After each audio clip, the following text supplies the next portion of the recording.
out to him. This is the Shit Pitch Whisperer Day, guys. Let's get to the money.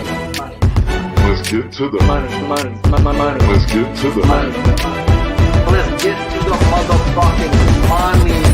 Fuck the bookies, fuck the bookies. FTB screaming fuck the bookies, fuck the bookies, fuck the bookies, fuck the bookies, fuck the bookies, fuck the bookies, fuck the bookies. FTB screaming fuck the bookies, fuck the bookies, fuck the bookies. Middle finger in your ass screaming fuck the bookies. Woke up in the morning, grab my little black book. Yesterday can eat a dick, cause we lost by the hook. Can't win them all, so you never see me get shook. Today's a new day, the bookmaker's getting cooked. When I spot a dirty K, the 4 units getting played. Always find the value, I will never be afraid. Scary money don't win, but I'm not going all in unless I see a bet I love, then I put my balls on a bookie's chin.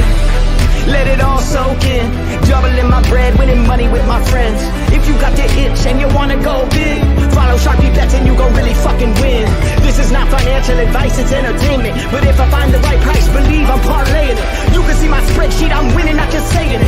Profit in the green every week, I'm never negative. I can bet an ace or a shitty old picture. Pick the right spots cause I'm the K-Prop whisperer. Shut up when I speak until you finally get the picture. I'm the best in the world, tell me you getting richer. Fuck the bookies, fuck the bookies. FTB screaming fuck the bookies, fuck the bookies, fuck the bookies, fuck the bookies, fuck the bookies, fuck the bookies, fuck the bookies. FTB screaming fuck the bookies, fuck the bookies, fuck the bookies. Middle finger in the ass screaming fuck the bookies. Let's get to the motherfucking monies. And that's what we do on this show, guys. We get to the motherfucking money. Shout out to the chat. Y'all know the drill. Smash the like if you haven't. And if you're in Twitter world, this video will end shortly. So make sure you hit that link. Come join the chat. Come join the crew. Come join the team that's been making money and stealing money from the bookies like candy from a baby. And thank God this show is sponsored by Prize Picks, because I'm here Monday through Friday, was every day until football season. But go use that promo code PUBSPORTS, guys. And if you don't use that promo code, or no place doesn't have that promo code, you need to go convince McDonald's they need to have that promo code, because PUBSPORTS promo code needs to be accepted everywhere, kind of like Visa, guys. So go on over to Prize Picks, use that promo code, up to $100 match deposit, minimum of $25. Now it's Friday. We got MLB props, then we got NFL props right after this show. So do me a favor, hang in there, stay with this show. It will shoot you right on over to me, Billy, and Big Show, fucking the bookies in the eye hole. Once again in NFL props. Last week I went 4-5 on my 5 pick. We went 2-3 on our main bet pick, and Big Show hit the main part of the fucking ladder. And it was kind of cool because he even said that he needed to be losing to hit that. But like I said, I just want that 6, bro, because that sounds like easy money. And that he went and got us that 6. So shout out to the chat. Enough about me. But like my kid said, Derek Jeter's Mr. October, Sharpie's Bets is Mr. September. 83% winning right now, guys, and we're not stopping. There was legitly 5 different spots that I wanted to dirty K up, and I had to break down and get into. So enough about me. We got to get to the money. So shout out to you. Smash the like if you haven't. That's all I fucking ask. And let's talk about the first guy on the board. Lucas Giolito at the Tigers. 5.5 on Prize Picks. 33.5 fantasy score. Last night he opened up at a 7+ plus 112 on FanDuel, where on DraftKings, where FanDuel had him at a 6+ minus 189. Then it dropped to a 6+. So all types of stupid movement. Finally, we get him at a 6+ minus 130 before the show, and that's the number we've got to look at. He's averaging 5.6 over his last 8. He's 3 wins, 7 losses to that number over his last 10. He averages pretty much the same home road K per 9, pretty much 10 K per 9, but he dominates the left-handed side with an 11 K per 9 compared to just a 9.1.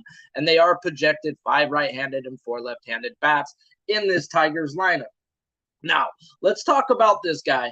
At the end of the day, this is now going to be his 4th time seeing these goddamn Tigers. He's seen them at the very beginning of the year, had 6 strikeouts on 83 pitches. Seen them again on 7-8. 6.2 innings with 8 strikeouts. Seen him again on August 13th, 7 innings with 7 strikeouts. Now, he's going to see them with the highest strikeout number, one of the lowest walk percentage numbers he's seen with them, and they're still not fucking hitting. They haven't really been hitting all damn year, guys. So why am I not going to be on Giolito? Well, I'm not going to be on him because pre-All-Star, 4.69 ERA and a 10.4 K per 9. Post-All-Star, he has a 6.04 ERA and a 9.1 K per 9. So why has he done so good versus these Tigers? Well, these Tigers normally load up a bunch of left-handed bats, and right now they're projecting as a bunch of right-handed bats, and it's not just the strikeouts, guys. So if they do put out 6 left-handed bats, then yes, I will get on that 6, okay, at the end of the day. But they are projecting 5 right-handed, 4 left-handed, and I've just got to be true to what my rules is with Giolito, guys. And his velocity's been down this year, his spin rate's been down this year, but still the fact is he dominates lefties. Not just K per 9, like I was saying. They're batting a measly 228 from the left-handed side this year, and that's why he's dominated this team. But righties are hitting a cool 324, and it seems like the Tigers are starting to see what I'm starting to see. But you never know, guys, and that's why it's projected, and that's why I have to wait. He's strictly wait for me, guys, at the end of the day. Yes, his ERA is better on the road than at home, and he is on the road here where he has a 3.96 ERA at road. So he is lineup dependable for me.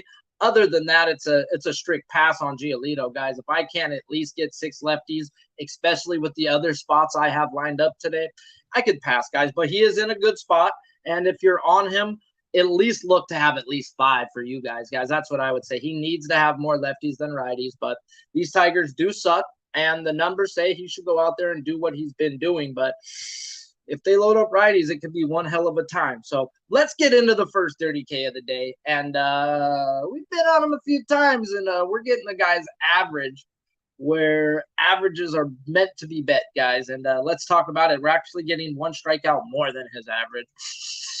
Josiah Gray, 6+ minus 103 is where I bet him this morning. He is now at a 6+ minus 130. That is 5.5 strikeouts. I know some books actually have a 6.5, and then I'm not on that. I bet on Bovada, and you can look at numerous of books. You're going to get 2 different numbers on this guy right now, and he's only averaging 4.9 strikeouts over his last 8 games. So why would I want to bet a 6.5? I mean, I'll take that 6+, and that's where it should be at. Like, realistically, 1 more than his strikeouts. Okay, I get it. Let's get into Josiah Gray versus these Marlins. It's 5.5 on Prize Picks, 28.5 fantasy score, and this man averages 11 K per 9 at home compared to 9.1 on the road. He's at home here. And 10.2 from the left-handed side, 9.9 from the right-handed side. 7 righties projected in this lineup, 2 left-handed bats. It's not the fact that what he does lefty-righty K per 9. It's the fact that righties are hitting a measly 220 where lefties are hitting 265. So now we can project Josiah Gray to be out there longer than normal because of how many righties they're putting in there. Yes, he strikes them out pretty much the same, but we've got to project this guy to be out there and go out there and get us some money, guys. So by them putting out 7 righties, that tells us, like, oh, this is going to be really easy for our man today. And now let's get in why it's going to be really easy for our man today. And, yeah, it's not the fact that it helps he averages 2 strikeouts more at home. But this is now the 5th time. That is Cinco. That is almost Cinco de Mayo, motherfuckers, that he's seen this team. And what is he going to do? He's going to do what he's always done, guys. He's seen them back in April, 5.2 innings with 10 strikeouts. Seen them back in May, 6 innings with 7 strikeouts. He's seen them again back in June. How about another 5 innings with another 6 strikeouts? How about back in July with another 5.2 and another 6? So he's had 6 or more every fucking time seeing this team. And let's get into their numbers today. 6.8 walk percentage. And they've had that walk percentage 3 out of the 5 times facing them this year. And now what? A 28.2 strikeout percentage. You hear that? That's my freaking Yango hitting that freaking bop because of what? 28.2 K percentage. He hasn't seen them this year with a higher than a 24.5. And guess what? They're still not fucking hitting. And he has ran into them 3 times this year, 2 of those 3 times they were freaking crushing. Only 1 time they weren't. So they had ISOs of 160 and higher 3 of the 4 games already. Well, they don't have that now. Their average is 214. Their OPS is 598. This right here, guys, this shit right here is a smash spot for Josiah Gray, and I am on him at 6+ strikeouts at -103 for the first dirty K. Oh, did I not tell you right before this that we go off of averages? You want me to tell you what this motherfucker's gone up against his last 10 games?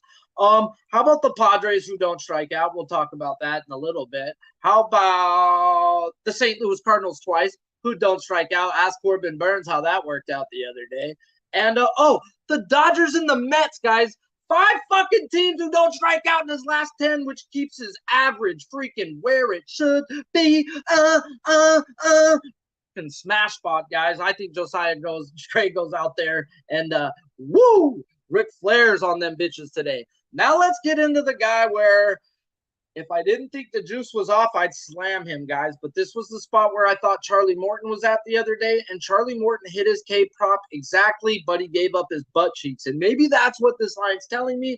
And with the action I already have going today, I'm going to have to just say pass to this one, even though I think this guy goes out there and does what he's done in the past, guys. And Robbie fucking Ray and these Angels.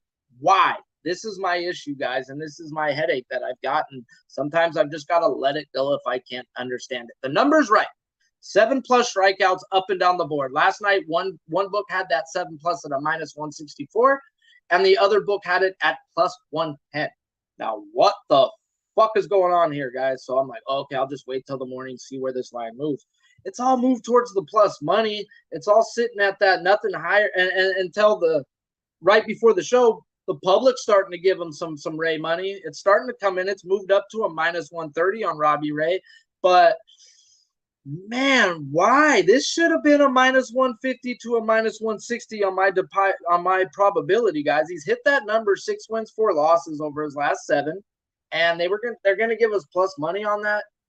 And not just that, what does Robbie Ray do to these teams? We're not dumb, guys. He's got 10 strikeouts every fucking time playing this team this year. And that's including 1 time in a 2-week period. This guy has dominated this team and went out and just manhandled them. And now he gets the highest strikeout percentage. And they haven't been walking all year. It's been 7.5% or lower. Every time he's faced them, he's at a 7% now. They haven't been higher than a 23.7 strikeout percentage. And now they're at a 26. Their average is still bunghole dirty crap, 219. But their OPS and ISO is legit. Now, 4 times this year, seeing the number 24% strikeout percentage or higher, 7, 8, 10, and 12 strikeouts. The only team, though, 1 time did a team have a good OPS and ISO, and he went out and dominated them. So I'm having a really hard issue. I can't get my hand wrapped around it. Robbie Ray should go out there and dominate these Angels. I don't get it. It's something in the juice that's just going to keep me off. He averages 10.2 strikeouts per 9 each way. Doesn't matter home road. And he dominates lefties at a 10.9 K per 9 and righties at a 10.2. Projected 7 right-handed, 2 left-handed bats. And he does have a 4.79 ERA on the road compared to a 2.73 at home. So the highest OPS and ISO that he's going to see versus this team, yet it's the highest strikeout percentage. And his ERA is doubled on the road. So this tells me the books think he's getting his butt cheeks taken from him today, guys. But at the end of the day, my black book tells me he should have 7 all fucking day in this spot. Why couldn't they give me -150? I would have bet the volatility in this spot because it's like Robbie Ray. This is what he does to this team. So what if they hit him a little bit? But I don't get it. So if I don't get it, I got to stay off. But I wouldn't be surprised, guys, if this guy just goes out there and just fucking dominates. So if you're on him over, I can't hate. I just got to be me and say, I'm sorry, I got to pass. But I won't pass on the next guy. I won't pass on the next guy. It's Mayday, bitches. Woo! It's Mayday, baby. And we're getting another man's average. And this shit is a fucking joke, guys. And this is where it's like, man, I live for days like this. I got Josiah Gray after seeing 5 teams who don't strike out over his last 10. And now I get Dustin May versus the San Francisco Giants with a 27.6 strikeout percentage. Yeah, they're hitting the ball, 245, 734 OPS, and a 157 ISO. But let's get into Dustin May, guys. He's had 4 games off the IL. It happens to be back-to-backs in both of those. So he played Miami, Padres. Fucking whip-de-doo, and thank you, Jesus. I can't ask for nothing better than that. Like, whoa. We stay off of guys on back-to-backs. We were on Dustin May the first game versus Miami. What did he do? Wop, wop, boo, bam, bam, bam, boom. 9 strikeouts. The next game, I said, no, guys. When a team strikes out like that, you don't do that. You stay the fuck away from Dustin May. And what happened? Dustin May didn't go out there and cash. He went down there and went, it's okay. That's what happens when you strike out a team 9 times and you see him 5 days later. And he got the Padres. Well, we just talked about that a little earlier. And we talk about it every fucking day on the show when we talk about it. But the Padres are one of those teams that just don't strike out. Yes, they can strike out at times, but they will murder a K-prop. They put him at a 5+. I bet that 5+. He cashed the first time with 5 walks. And then a back-to-back. I stayed off because it's a back-to-back. And what happened? He didn't get near there. And that's what happens, guys. Now we get these Los Gigantes. And we get these dumb books putting out an average. And we get these people putting out dumb projected lineups. 5 right-handed, 4 left-handed is the projected lineup. And that's what they're looking at right now. And that's what everybody who bets K-props is looking at. But what have I been saying on this fucking show over the last few weeks? The Giants don't run a right-handed stack lineup versus right-handed pitching. They run lefty stack lineups, guys. We've seen it versus Strider. We've seen it versus Wright. They were lefty dominant. You want to go lefty dominant versus my guy, Dustin fucking May, who averages a 15.9 K per 9 versus that left-handed side? Oh, that tail is real. That shit moves so nasty and breaks away from a lefty like, please go to them lefties, guys. And that's exactly what I plan on them doing. And even if they go righty dominant like they're projecting, he still averages a strikeout per inning. And to put that number at 5 is disrespectful. Until the Padres, the very first time, not being a back-to-back and not getting hurt, he's had 6 every fucking game since last year. And they put it at a 5 because it's the Padres the first time. And he got there with 5 walks. And so not being a back-to-back, and let's take out the Padres who fucking just murdered people's strikeout props, and he barely got the 5 that he got. This man has had 6 or more in every fucking start he's been in the league since last year. Okay? At the end of the day, you're going to give me a 5 at a minus 140. I hammered it. That's a 30K. Now it's at a minus 139. People don't know what to do with Dustin May. Well, let me tell you, I'm fucking smacking him with it, guys. At the end of the day, this guy's a beast, and he's going to show you why he's a beast. The strikeout percentage says, let's go. They're going to let this guy go 6 innings, 90 pitches, either which way, and they're going to load up them lefties. So get in line, and let's get paid, guys. Now we got to talk about 2 other pitchers right quick, and it's simple. We don't bet, or I don't bet, guys coming off the IL. But I wouldn't bet against Justin Verlander today. Justin Verlander hasn't pitched since August 30th. So my rules, guys, if you're on a pitch count, if you're coming off the IL, I got to let you go.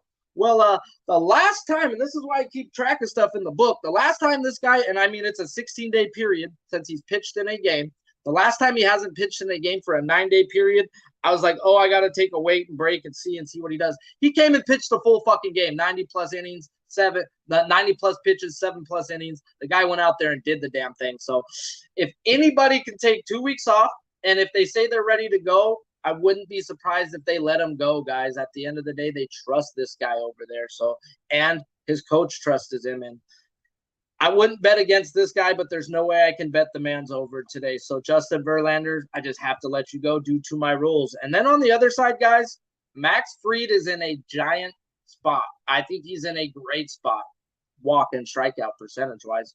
But he's also in a spot where he can get hammered by the volatility.